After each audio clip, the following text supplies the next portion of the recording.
So in order for us to publish our applications on Google Play or Play Store, we must have a Google Play Store developer's account. All we need to do is search for Google Console Play, something like that, and we'll have these results right here. Let me make this a little bit bigger. There we go. You can see these results are here.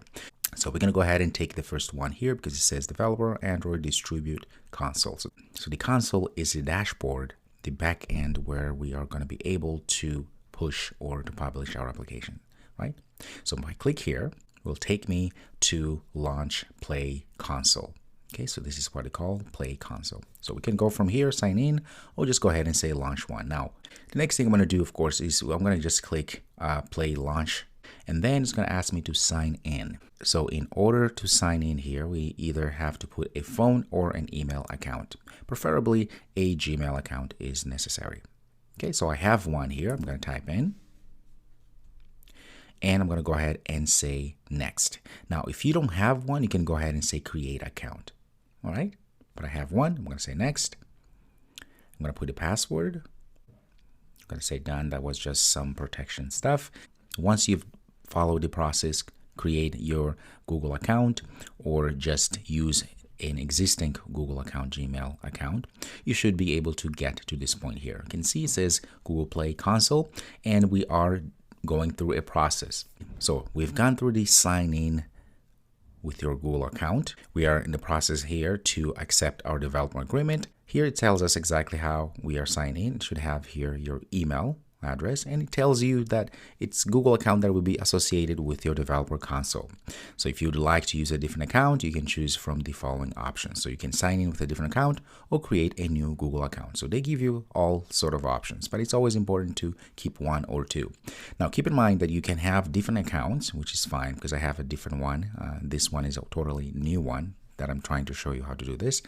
But the thing is, if you have multiple accounts and you use the same computer to publish applications, if one account gets removed or revoked, all of your accounts are going to be gone. There we go. So I'm going to come down here. You can go ahead and read. In fact, it says here that we need to accept developer agreement. So I'm going to say yes. And review distributions and all this great stuff. It's there. It says make sure you have your credit card handy to pay $25 registration fee next.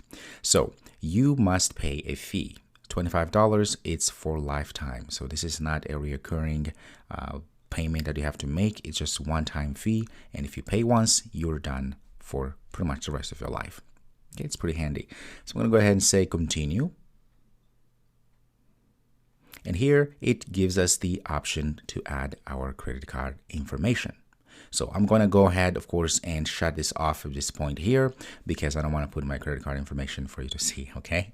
So this is where you put your information so that you can actually buy a subscription. And voila, once you make the payment, you'll see this nice screen here pop up. I'm going to continue to registration. And here is where we're going to put all the information about your developer name and all sort of things. So the developer name is very important because this is the name that will be showing for the whole world to see.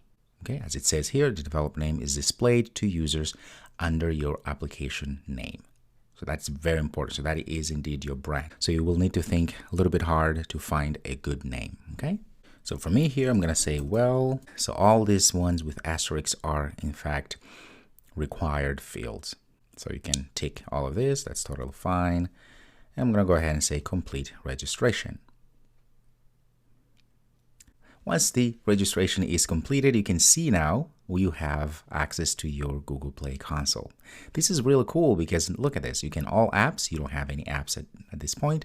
There's game services, management, and so forth. So there's a lot of things.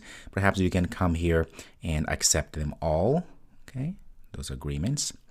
And of course, you can set up Google Play games. This is something related to games, and we're not interested in at this point. So if you go to applications, of course, this is where you can create your first application.